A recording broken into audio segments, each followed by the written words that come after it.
we'll jump in and get started this morning, and you'll notice with our schedule again, try to keep us on track every week. This week we are talking about, we're starting to move into the question of ethics, morality, and relativism, which is again part of defending the Christian faith. We've talked a lot about the scriptures and the reliability, the resurrection. We started with the origin of the universe, the origin of life, and now we're moving into kind of really relevant cultural issues that people wrestle with a lot. And today we're going to sit on the issue of moral relativism for a while. And for those of you that are unfamiliar with that concept, actually all of you are familiar with it, you just may not know what it's called, but our culture is saturated with this concept of relativism that basically teaches everybody's right, nobody has the right answers, because everybody's got their own opinion and everybody's opinion is right. And not only that, but morally speaking, no one should be telling anybody else what's right or wrong, because everybody decides what's right and wrong for themselves. And the key word for relativism is tolerance. You should be tolerant of all worldviews. You should have tolerance for all opposing viewpoints. You see this played out in the political process nowadays. You see it played out in the courts. You see it played out in school policy. You see it played out in debates online. If you're not tolerant, what's the opposite of tolerant? Intolerant. Yeah, that's not what they typically say, though. You're right, that is the direct opposite. But what do they typically say? You're either intolerant or you are bigoted, racist, hateful. You see what happens? You're either tolerant or you're something despicable. You're maybe not as bad as Hitler, but pretty close. No, you're Hitler. You're just like the most evil people in the world, unless you're tolerant, which is defined in a very specific way. We're going to wrestle with that today. Now, the topic that I'm covering today, this issue of tolerance and moral relativism, is huge. It is very difficult to deal with this in 1 hour, 50 minutes really now.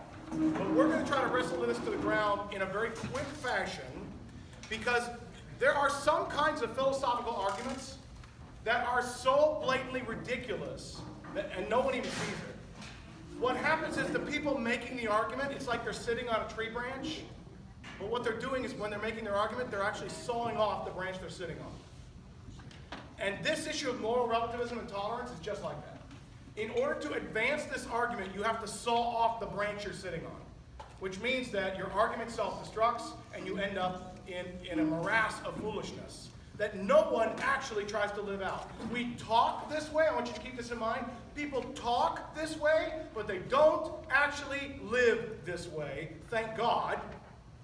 They talk this way, but they don't actually live this way, and that's actually a good thing, even though it's ridiculously hypocritical. It's good because if you actually did live this way, you wouldn't like the world that was created. Thankfully, people don't live in it. So let's jump ahead this morning. Let's talk tolerance for a minute. So moral relativism, the main question we're wrestling with, is right and wrong just made up? Or is it something that exists independent of us, like numbers and math, and we discover it? Or, really what I'm going to be aiming at, is it given by God? And we discover it by listening to His Word. Now, that's obviously a Christian argument. We're going to approach it that way because we're Christians in this room, thank goodness. And we appeal to the Word of God and to His authority when we're trying to figure out right and wrong. But the world that we live in has rapidly fallen in love with the idea that right and wrong are just made-up concepts. And it's kind of like ice cream. You like chocolate, I like vanilla. Nobody's right. We just have a different moral standard. And your job is to be tolerant of anything I want to do, and my job is to be tolerant of you. And we'll just let everybody do whatever they want. So what we're going to argue today is that that's actually foolishness. And in fact, morality is quite known by everyone. And the only people who don't know it, you want to run away from as quickly as possible. So, I have given you a handout on your desk. It's entitled Tolerance and Moral Neutrality. There's another one in the envelope on your table. And we're going to save that for the end. Please don't open that up. We'll save that for the last 5 minutes. Don't open it up. Tolerance and moral neutrality. This quote here, this page-long quote, is by a woman named Faye Waddleton, who used to be the president of Planned Parenthood. Okay? And what she has written here is kind of an op-ed. This is a short answer to a question. And what I want you to see is how well she walks us through the tolerance argument. When you read this, she's very persuasive. She doesn't sound like a raving lunatic. She's very persuasive, and she has a well put together argument. All right?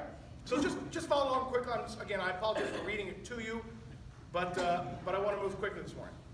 Like most parents, she says, I think that a sense of moral responsibility is one of the greatest gifts I can give my child. But teaching morality doesn't mean imposing my moral values on others. It means sharing wisdom, giving reasons for believing as I do, and then trusting others to think and judge for themselves. My parents' morals were deeply rooted in religious conviction, but tempered by tolerance, the essence of which is respect for other people's views. They taught me that reasonable people may differ on moral issues, and that fundamental respect for others is morality of the highest order. I've devoted my career to ensuring a world in which my daughter Felicia can inherit that legacy. I hope the tolerance and respect I show her as a parent is reinforced by the work she sees me doing every day, fighting for the right of all individuals to make their own moral choices about childbearing. Subtext, abortion. 75 years ago, Margaret Sanger founded Planned Parenthood to liberate individuals from the mighty engines of repression. As she wrote, the men and women of America are demanding that they be allowed to mold their lives, not at the arbitrary command of church or state, but as their conscience and judgment may dictate. I am proud to continue that struggle, to defend the rights of all people to their own beliefs. When others try to inflict their views on me, my daughter, or anyone else, that's not morality, it's tyranny, it's unfair, and it's un-American. What happened to reasonable people may differ on moral issues? It was 3 paragraphs above that. Talk at your tables real quick and see what you think.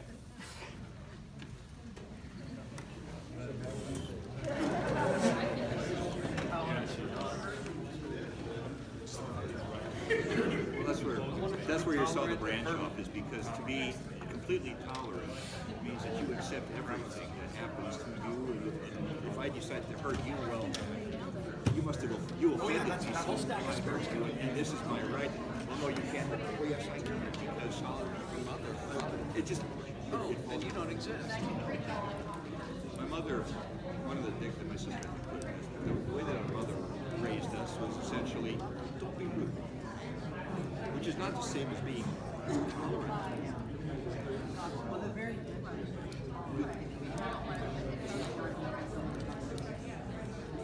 One of the songs my published that drives me nuts is Imagine.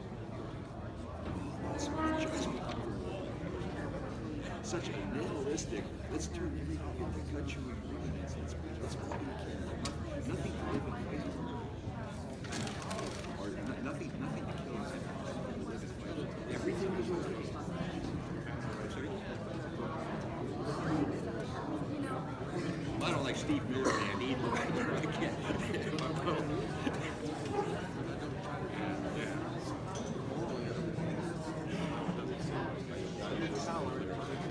I'm tolerant of too. Actually, I like it. I like reading lyrics.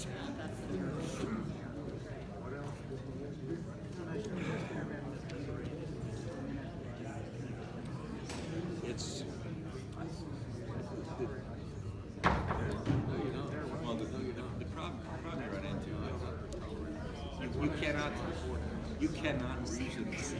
You cannot through reason. You cannot through reason. And all this.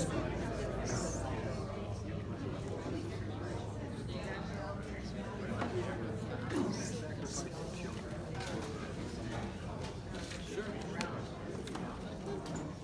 Well, no, they don't, because we still have we still have what? How many? 1.1 million abortions in the U.S. every year? Well, no, they don't, but it is. I don't care what they think it is. And you're intolerant of views against that. So, you can't do it. The only way that a system like this do that is against the background of the system that is without the pervasive Christian morality behind the rest of the world, this would devolve.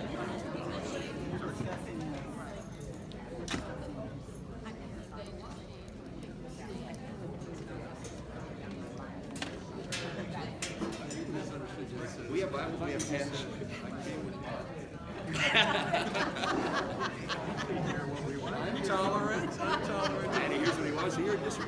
Just close it.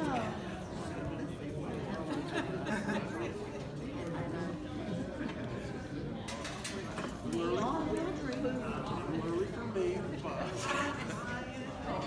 it's 5 o'clock somewhere.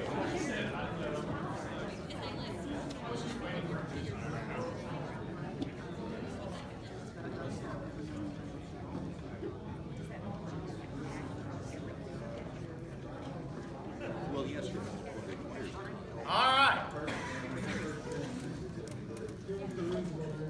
So the question before us is, are moral laws objective truths, like math, like the certain rules and axioms that are just true for everybody at all times? If you're gonna live within the system, there are just things that are true. Or is it more like ice cream, and everybody's got their own preference, and you do what's right for you, and I do what's right for me, and we're all right, nobody's wrong. This is the question that we're wrestling with here. It's the one that Faye Waddleton is wrestling with here. Now, she has an answer. I guarantee what her answer would be. It'd be the second one. But ironically, hidden within her answer, actually, she makes it quite clear that she believes in the first one. She's just arguing like the second is true. But she actually believes in the first one. She wants the first one to be true. She wants it to be true. What for Faye Waddleton is absolutely morally right that everyone should and must do? Whatever Faye Waddleton wants her to do. No, she's got a specific answer in there. Be tolerant. Be tolerant. And if you're not tolerant, what have you done? You're a tyrant. Unfair, un-American. It sounds like she's saying you're wrong. You catch that? She has a very clear idea of what right and wrong is. She has not gotten rid of morality. She has simply replaced traditional morality with a new one. And the new one is called tolerance. Now, this is now the new right and wrong, which is why people get so inflamed when you don't obey it, and they begin to accuse you of being evil, hateful, bigoted, a Nazi, because you have broken the fundamental morality that guides all of society. They've not gotten rid of morality. They just put something new in its place. And the new morality is tolerance. But it's just as, what's the word she used? Arbitrary command of church or state. It's just as arbitrary as the one they got rid of. They just happen to like the new one more because it lets them do what they want. But they don't want everybody to do what they want. Because if you want to be intolerant, that's not allowed. Do you see what I mean when I say that? When you advance this argument, and it's going to become more clear as we go forward here, but when you advance the argument of tolerance and moral relativism, you are actually cutting off the branch that you're sitting on. Because what you're saying is, it is right to be tolerant. And if you are intolerant, you are wrong. And tolerance means there is no right or wrong. What? As soon as you make the argument, you belie the truth underneath it. You actually believe in right or wrong. You've just replaced the old one with a new one. Now watch as we go through today and make this argument, and then we'll come back to Faye Waddleton a little later on. So the definition of moral relativism is this: that moral truths are only personal or cultural preferences, and they're not objectively binding on all people. In other words, right and wrong is my preference, you have preferences, I have preferences. We try not to bump up against each other, because that, of course, would be intolerant or wrong. Oh, so there is a right. You see how you keep bumping up against this? But the idea is you choose, I choose, nobody's wrong, we leave each other alone. That's your truth, this is my truth. That's your morality, not mine. Who are you to judge? Which is ironic, because as I read Faye Waddleton's statement here, it sounds awfully judgy. While she's telling people not to judge, right? You see what I'm saying? Stop pushing your morality on me. She actually says, not those words, but that same thought runs through this article. But what does she want to push on everybody? Hers. You see what I'm saying? This is just fraught with hypocrisy and a ridiculous undercutting of its own argument. The question isn't does morality exist? The question is which morality exists. Yeah, there's a difference. So, let's talk about individual relativism for a while. There is no absolute moral law that applies to everyone. Every person decides what is right and wrong for themselves. So when religions come out and say this is right or wrong, they're just making that up. When politicians pass laws, they're just making those up. And if we don't like that moral law that the politicians pass, what do? Don't do it. We dump those old politicians, elect new ones, and change the law. And if the courts get in your way, what do? You get your president elected, and then you get your judges on the court, and then they'll make your law come true. There's no right and wrong. It's just about who can exert power. It's just about who can make things happen. Does this not look like a lot of what underlies our modern politics today? Which is why things like Supreme Court nominees are fundamental issues for both left and right, because they get to decide what is right and wrong. And the extension of the Supreme Court, how do you get the Supreme Court? You got to get your president elected. And so the presidential election becomes an issue of life or death, because that's going to decide Supreme Court, and that's going to decide right or wrong. Because there is no right and wrong we all agree on. There's only what courts and laws can get passed. So each individual determines what is right and wrong for themselves. Each person has their own moral code. And what's right for one isn't necessarily right for others. And I'm going to suggest to you this morning that people can talk like this, and they do regularly talk like this, but nobody actually lives this way. Thank God. You can talk like this, but nobody lives like this. And the reason you can't live like this is because it's unworkable. You're not getting rid of morality, you're just replacing the old with a new one. So, why can't you live like this? I'm going to give you a couple of reasons this morning. The first is because if you're a true moral relativist, you cannot accuse people of wrongdoing. Nobody. Because by very definition, you have said what? There is no right or wrong. So if you are a relativist and you're a consistent one, you can't ever accuse anybody of doing something wrong. Because that would be judging them, which of course is the cardinal sin in this system. No one can judge anyone else. Although, again, I'm going to keep coming back to Faye Waddleton here. She sure sounds like she's judging people. Even while she says no one should judge. You can say you don't like something or you wouldn't personally do it, but you cannot say that it's wrong. Because by definition, you've gotten rid of right and wrong and suggested those concepts don't exist. Now, here's the hypocrisy.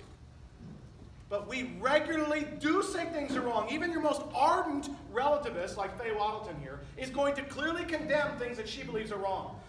Racism, child abuse, torture, intolerance, hatefulness, bigotry. These are wrong. So actually, even while the words are coming out of our mouth that right and wrong don't exist, we actually do believe very strongly that right and wrong certainly exist. And we exert that against anybody who disagrees with our point of view. And that proves, folks, that we instinctively know God's law. We know that it's wrong to do certain things. Now, I'm not suggesting everybody agrees on God's law, because there's a lot of disagreement on the specifics of God's law. But that's not the point this morning. The point is that the general contours of God's moral law, don't steal, don't lie, don't murder, don't cheat on your spouse, these are generally agreed upon. Most of you know, I was a school administrator for about a little more than 10 years. And I regularly dealt with kids who came into my office who were in trouble for something. Regularly, sometimes multiple times a day, different kids coming in. Not once did any kid ever say, when I said to them, did you hit that guy in the hallway? Yeah. Is there something wrong with that? I didn't know I wasn't supposed to do that. I thought it was okay if we punched people in the face. I never once had to explain morality to these kids. Now, that doesn't mean they didn't have excuses. In other words, he hit me first. He said something about my mama. He was messing with my girlfriend. He'd been pushing me for weeks. Mr. Wider, I had to finally end it. My daddy told me that I shouldn't put up with any garbage and I should just take him out. You know, they always had a reason why. Now listen, this is important. They always had a reason why the moral law is true. In other words, they didn't say, I didn't know that was wrong. They all knew it was wrong. But they had a reason why, in this particular case, the rule should be suspended. In this particular case, I was justified. Now think about that in your own life. How often when we are confronted with something we've done wrong, we don't deny the law. We have an excuse that says, in this particular case, it was justified to break the law. We don't deny the law. We admit it and then provide a reason why we think it shouldn't apply. But do you realize every time you give an excuse, what you're doing is acknowledging the truth of the moral law? I know it's wrong to hit people, but I had a good reason. I know it's wrong to steal, but that's a big company and that won't even matter to them. But my family's hungry and we needed bread. But my friends dared me and I didn't want to look foolish. We always have a reason why in this case, even though the law is true, there's an exception to the rule. Why we should not be punished for breaking it. But every time you make an excuse, you are acknowledging the truth of the moral law, and you are trying to give a loophole that justifies your current behavior in breaking it. Every time an excuse is made, somebody's acknowledged the law. And you're going to see that over and over again with people who espouse tolerance. They admit the moral law. They don't like racism, child abuse, murders, theft. They don't like any of that stuff. But there's one virtue they elevate above all others, tolerance. And that one somehow seems to trump everything else, at least when it works to their advantage. Can I point out something else very interesting to you? Almost always when tolerance is used, it is almost always used to justify something related to sexuality. Yeah, isn't that funny? You ever think about that? It had adultery, sleeping around outside of marriage, teenagers being promiscuous, or adults with their wives or husbands, homosexuality, gender identity. They're almost always it's related to sexual identity, or sexual preference, or sexual choices. It's funny because I don't hear the tolerance argument being used when somebody murders somebody. I don't hear the tolerance argument being used when some big fat cat on Wall Street sets up a Ponzi scheme and robs people of millions of dollars. Well, that's his morality, not yours. And who are you to judge? That argument never gets made. It gets made precisely in the one area of human life where what do I want to do? Anything I want to do. Sex sells. That's exactly right. And that's why tolerance gets slapped on that issue, and it doesn't get slapped anywhere else. Because I don't want people to murder. I don't want them to steal. I don't want them to punch me in the face in the hallway. But I do want to have some freedom on Friday night. Who are you to judge? You see how that weapon gets used? To justify my freedom to do what I want? But not in all areas, just one or two. Just the ones that I happen to think will give me the most pleasure, fun, excitement, joy. So watch the selective application of this. Pat? Isn't the relativists' argument, the corollary to their argument is that you can do whatever you want as long as you don't hurt someone else or try to impose what you think on me? Yeah. It's the idea, if there was something on that list up there that we do that only involved me and nobody else, the relativist would say, well, that's fine, that's you. That's right. But if I abuse a child, now there's another person in there. Now, I don't know why they don't bring that same care to an unborn child. Yeah. But most of the intolerance that we get called out on is you're trying to make me believe the same thing you believe. Yeah, which is ironic, because aren't they doing the same thing, just the opposite direction? Yes. And, well, we'll get to that. Let me save some zingers for the end here. But, yeah, this is more than just a conversation. This is an act of force. And the very thing they're objecting to is exactly what they're doing in order to get their way. We'll talk about that more at the end. So number two, not only can a relativist not accuse other people of doing something wrong, but they all do it all the time, they also can't complain about evil in the world. Right? Now think about this for just a minute. You can't know if something is good or evil unless there's a standard. In other words, this line right here tells me if it's on this side it's good, if it's on this side it's bad. If there is no line, then there is no good or evil, right? It's just preferences. So when a lion eats a deer, we don't say that was evil because there is no line for lions. If my dog poops in the house, it's not evil. It might be something I wish they didn't do, but there's no line for dogs that says, thou shalt not, and the dogs all know it, and they're just breaking it on purpose. They don't, they're not connecting the dots, right? Cats are. Cats are different for many reasons. Immoral all the time. They know it. But they know what they're doing. But we don't apply moral laws to non-sentient beings like that because there is no standard for them that they know about or are aware of and that applies to them. But with humans, we do. And whenever there's a standard, that means on this side is good and on this side is evil. But if you deny the standard, then you lose the ability to complain that anything is evil. Relativists will deny that any standard exists, but then they'll still complain about evil. And I direct you again to Faye Waddleton. She's got a long list of things that she thinks are evil. But she will deny that any standard exists. But you can't have it both ways, can you? You can't say there is no standard and then also say, but that's wrong. But that's evil over there.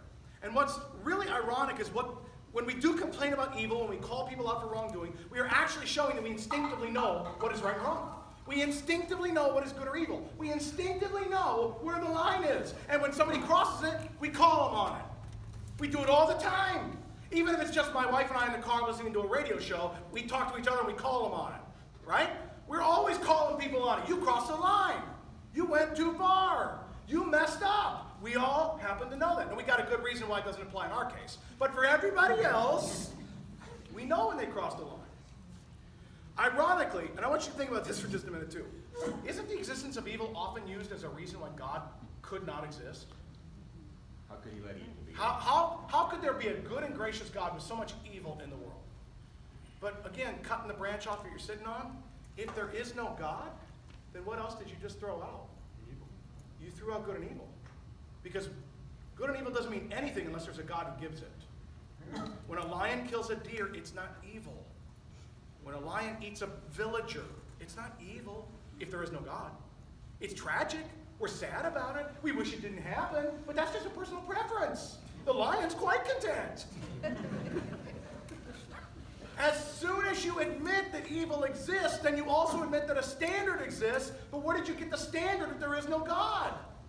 Actually, the existence of evil shows that God does exist. Because something has to be giving that standard that we all keep appealing to point out when something is evil or wrong. The existence of evil actually shows God's existence. It's not an argument against God. The existence of evil is actually an argument in favor of God's existence. You're right, things really are messed up in this world. And the fact that I know that means that I have been given right and wrong from my Creator. Now that doesn't solve the problem of evil in the world, but it does tell me there's something going on in my head that I know about that transcends human experience, and we all agree on it. That was evil. Well, how do you know that if there is no God? Number 3. This gets worse, of course. If you're a relativist, you can't even accept praise or blame. Because, of course, hidden underneath praise and blame is what? Some kind of standard. When somebody does something praiseworthy, it means there is a standard for good, and they have excelled at the standard. Whatever it is.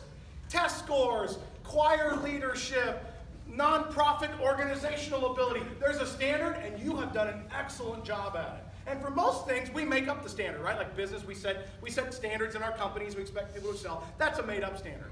But what about when a soldier risks his life to save other soldiers? That's not like, something written in the Constitution or something. Why are we praising them for that? Unless we know that bravery and self-sacrifice. Everyone gets a ribbon. We do live in a ribbony culture, don't we? Everybody's a winner. And the same way on the other side, when we blame people for things. Without an absolute, there is nothing bad, there is nothing tragic, there is nothing noble, there is nothing praiseworthy. There's just things people do. Hey, I'm personally glad that you saved that child's life. It doesn't really mean anything in the long run, but I'm personally glad it was my child that happened to work out for me. You see how ridiculous that sounds? No, we say, that guy's a hero. Did you see what that lady did? Wow. Because something happened that was beautiful and noble and praiseworthy, which means there's a standard and they've excelled at it. We instinctively seek praise. Don't we do this in our own life? We seek praise and try to make excuses to avoid blame. Why are we doing that if there's no standard of right and wrong? Why are we living our lives trying to earn the approval of others? Why are we constantly making excuses why our bad behavior doesn't apply in this situation? Because there is a right and wrong standard, and we're all trying to dance to its tune. Even Faye Waddleton. And that shows that we instinctively know, once again, the moral law. There's just no getting out of this. All of our human experience drives a wedge, a stake right into the ground that we just can't avoid. It's just sitting there all the time. Number 4, if you're a relativist, you can't even make claims of injustice or unfairness. Because again, that implies something exists that's a standard, doesn't it? These only exist if there's a standard by which to judge. That something is unfair. Man, you want to know the first word, first couple words, first identity thing that kids pick up when they're even 2 years old? That's not fair. Or even before they can say that, they throw a tantrum, don't they? Why are they throwing a tantrum? Because they want something that they're not getting. People learn this at such an early age, and this concept of fairness starts getting thrown around everywhere. If there is no God, and there is no right and wrong, then what in the world are we talking about when we talk about fairness? Fairness implies that there is a standard by which everyone agrees, and you broke it. I should have gotten $3 more. You didn't divide that piece of pie equally. He got more playtime than I did. That guy got a bonus and I didn't. Do you see how we're constantly appealing to the standard of justice and fairness? Constantly appealing to it. Even if we don't say it out loud, how many times have you thought in your head, well, that's not fair? But you realize every time you do that, you are appealing to an invisible standard by which you think everyone else agrees. When you watch kids sit down and try to negotiate the rules of a game, they will spend hours trying to negotiate the tiniest minutia about how many minutes and what, well, this doesn't count, but in this case, why are they doing that? Because there's a rule system, and we want everything to be fair and equal. Mostly we want it to be equal for us more than you, but we'll at least pretend fairness and try to get it to skew our way as much as possible. And God forbid if you break the rules that I thought were skewed in my favor and I realize there's a loophole and now they're skewed in your favor, now we got a problem. See, you're constantly trying to make up standards. But if you can't make claims of injustice or unfairness, you can't even punish the guilty. You can't punish people for doing something wrong if there is no right and wrong. And yet our entire justice system is based upon the fact that there is such a thing as right and wrong. Unless you want to make the radical leap to say laws don't actually mean anything, it's just what we've happened to agree on at this time. Murder's not wrong. We just happen to have decided that it's more inconvenient to murder people than to not murder people. Then again, we could change our mind. It's not right and wrong. It's just our current preference that we don't murder people. Is that really what you're saying? Or do you think that murdering is actually wrong, and our laws simply reflect what is buried deep within our subconscious, what is buried deep in the creation itself, that there is such a thing as right and wrong, and we all want to live by it? We hate injustice or unfairness. Faye Waddleton hates injustice and unfairness, which is why she's writing this whole argument, this whole essay to argue that some things are just and fair. It happens to be her viewpoint. Everyone instinctively knows what is just and fair. And again, that screams to that standard that is simply buried within us. And in fact, number 5, if you're a true relativist, you can't even promote tolerance. Because tolerance is a moral obligation, isn't it? Which is why we say you should be tolerant. The word should is a moral obligation word. You have an obligation to do this thing. But the entire argument for tolerance rests on the assumption that there is no right or wrong. That there is no standard, that there is no rule. We're all just making it up. But you should be tolerant. And if you're not, well, Faye Waddleton's got something to say, doesn't she? You're unfair, unjust, un-American, because you should do what I want. Intolerance is wrong, isn't it? Isn't that what Faye Waddleton is saying here? That intolerance is wrong? And you know what's fascinating? Take a look at that essay if you would. What is fascinating to me here is how she doesn't even see the own nonsense of her argument.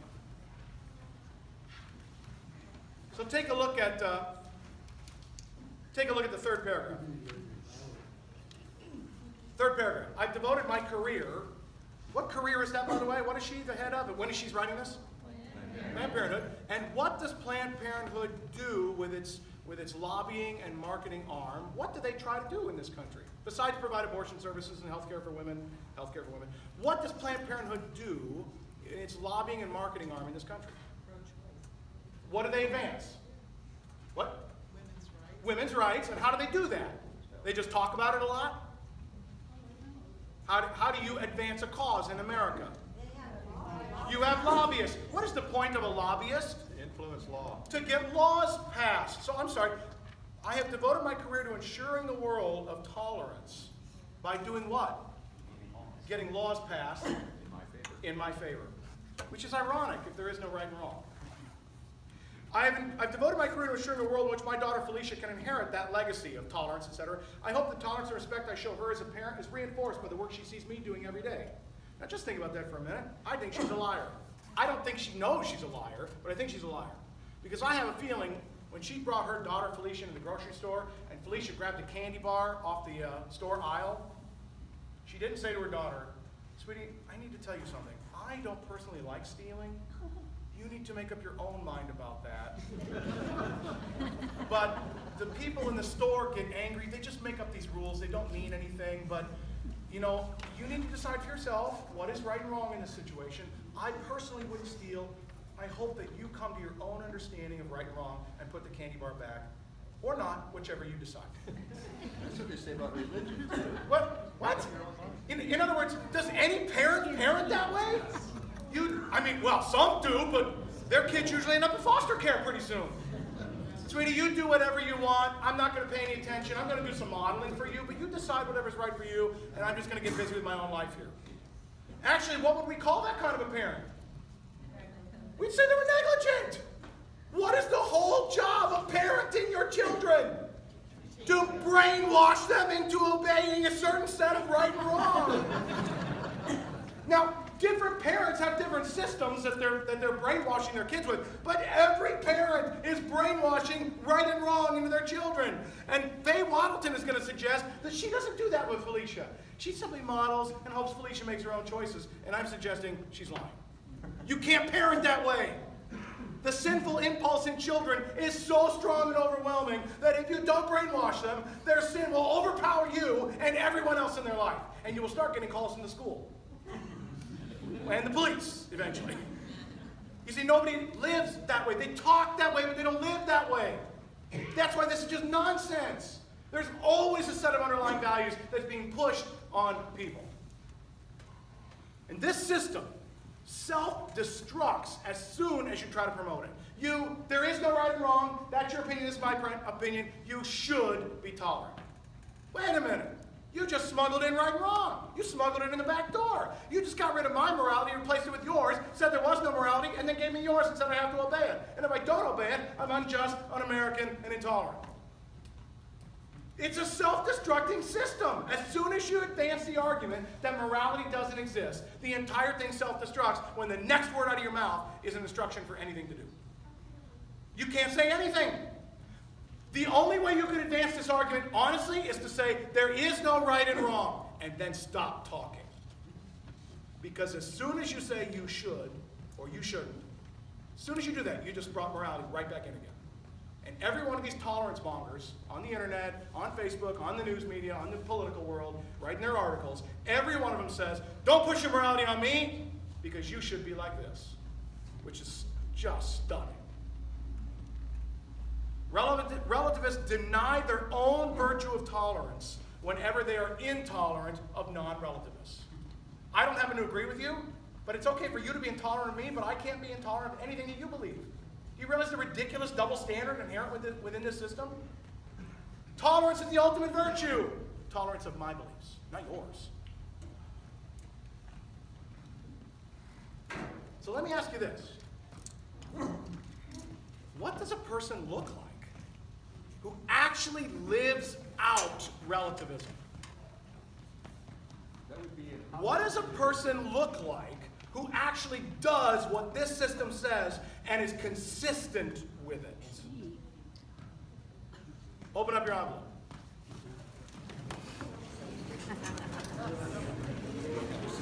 Hope it's not a parent. You can only do that. You can only do that as an individual. No support. If any of you have an extra copy at your table, would you mind giving some over here? I was one envelope short. If anybody's got an extra copy or two, and they can put them over here, that'd be really helpful. Thank you. You got any extras?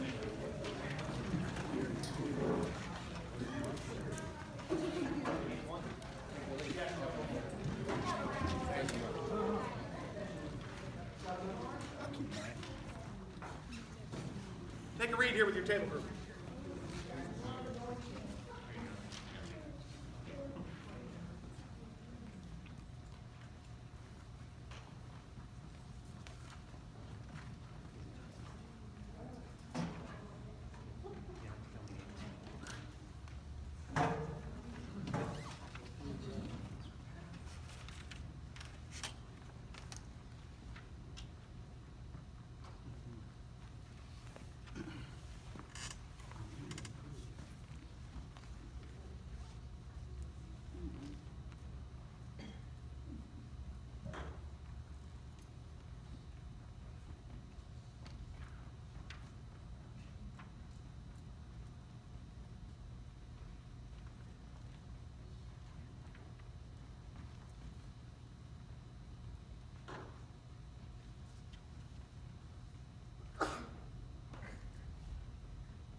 pity.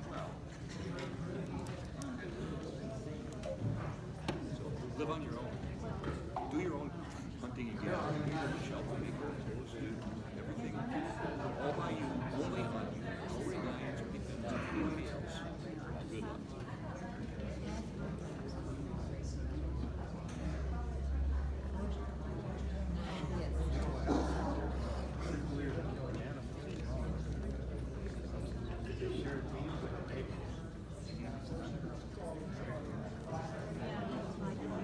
Somebody else put out the mouth.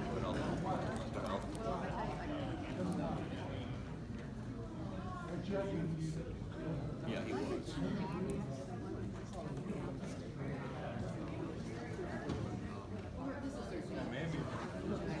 That might have been obviously the Bundy. Yeah.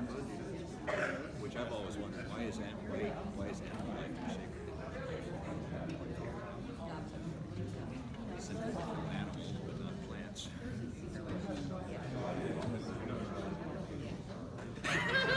I think it means a lot.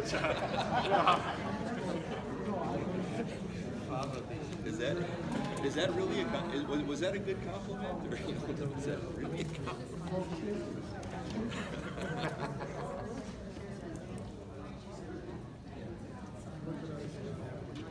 What do you think?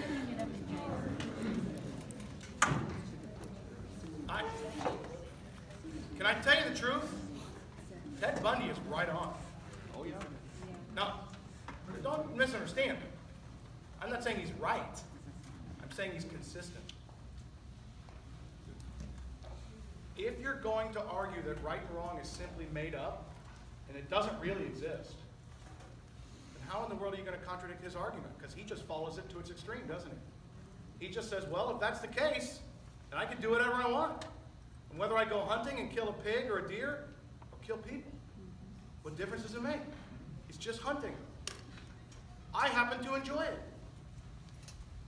I enjoy these things, but society says these things are off limits. Why? He just made those rules up. And listen to his line at the close of the first paragraph. In order to become truly free, truly unfettered, I had to become truly uninhibited. I had to give up this idea that there were certain things that are right and certain things that are wrong. Says who? But unfortunately, if you start living that way, it's not pretty. To whom? Yeah. So, what do you think? Let's debrief this for just a minute. Let's walk through this a little bit. Reactions, questions, comments. I hit you with a fire hose here this morning. I think the devil is really in control of some of these daring and bold beliefs. I think once the devil gets a hold, then he can multiply his Yeah. power. There's definitely satanic influence here. Jesus, do you remember what Jesus said? Don't think that I've come to abolish the law, but to fulfill it. Not a single letter is going to pass away until it's been fulfilled. Let me hit a little closer to home here.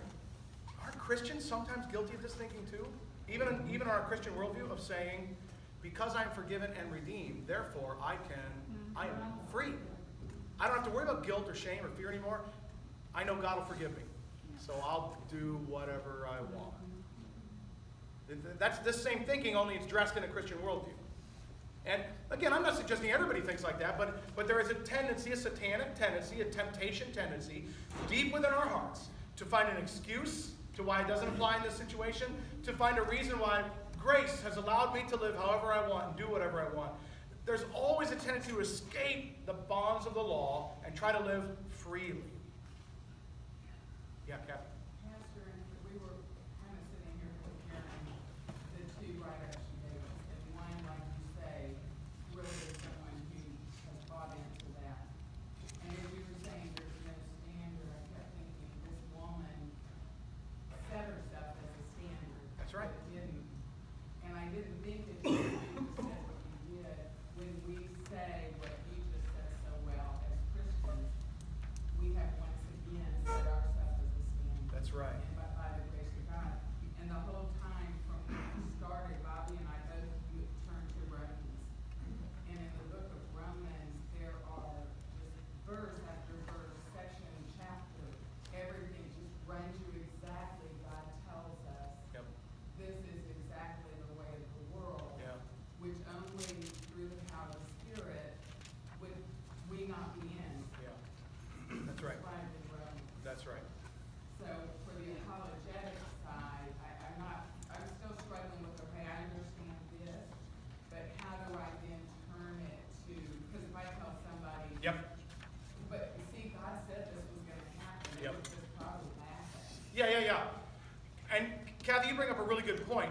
we use this, or how do we understand this in the framework of apologetics?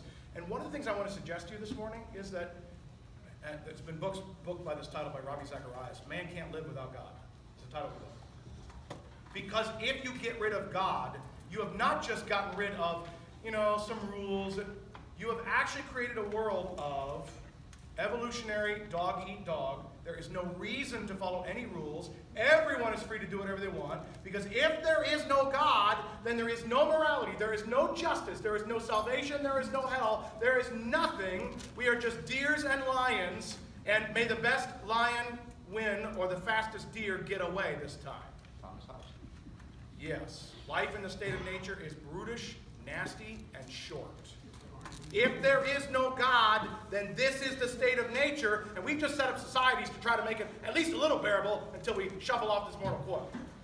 But ultimately, there's no right and wrong. We just make stuff up. It's an ugly world if there is no God. Yeah, Kyle. We brought up at our point at our table that Ted Bundy was murdered in jail. So how many of us actually said he deserved it? Yeah. I mean, think about it that way. Were we the right judge in that case? I do wonder if Faye Waddleton would have been in favor of Ted Bundy being jailed and executed for those murders. Yes. Right? I mean, but that's ironic because if there is no right and wrong, how do you condemn Ted Bundy? He did what I didn't like. Yeah.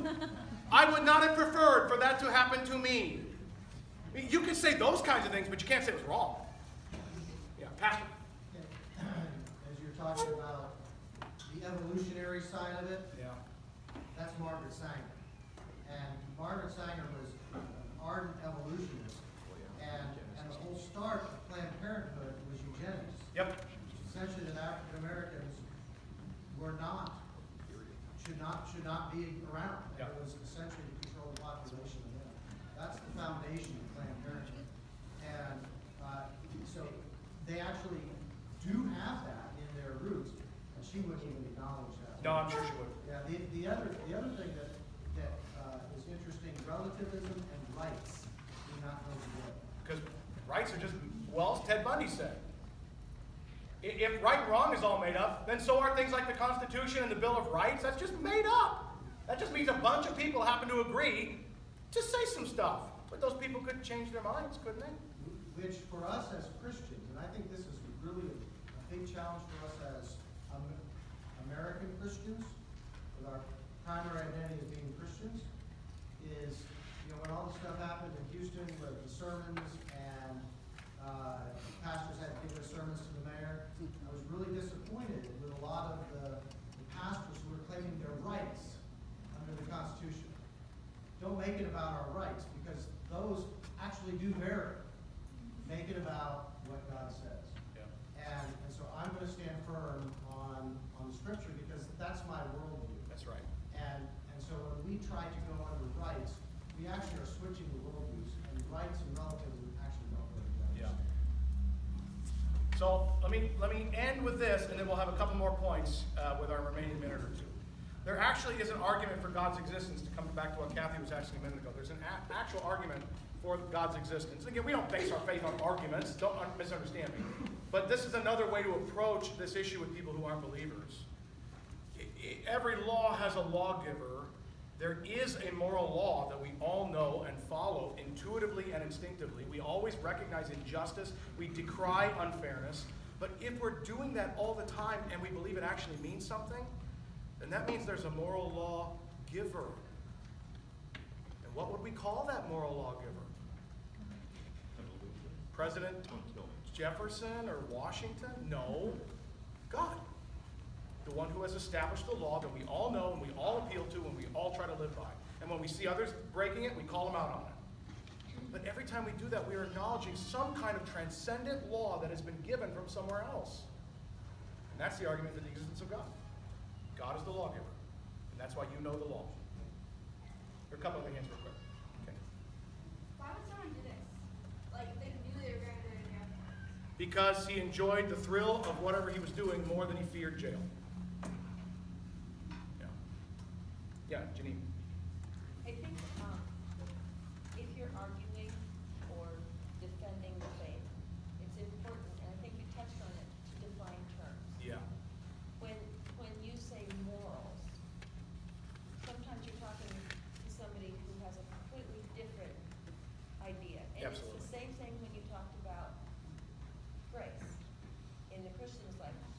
go sin, I can do whatever I want, then you're not understanding grace. Yeah. In the same way I'm talking about. Yeah. So the defining of terms in the case of apologetics is very important. Very important. That's right. Because when you talk morality with the relativists, they believe in morality, but they have a really radically different definition than we do. And when you talk about grace with a Christian who's like, yeah, you set it up, you're forgiven, they don't really understand grace. You've got to define that term a little better. So you're absolutely right about that. All right, let's close in prayer, and then we will hit the road. Heavenly Father, we give you thanks that you have established your law, that you have given it to us, you have written it on our hearts, you have etched it in creation itself, so that people everywhere, even different cultures and different races, we just instinctively appeal to fairness and justice and right and wrong. You've written it on our heart, Father. And so we ask, Lord, that you would help us to know and to live by that law, to learn more about your law, the fuller revelation from your word, and then to live in the forgiveness that you give and the guidance that you give on how we shall then live. Send us forth, Lord, with truth in a winsome and wonderful way to share the message of your Son and your created order for all things. In Jesus' name, amen.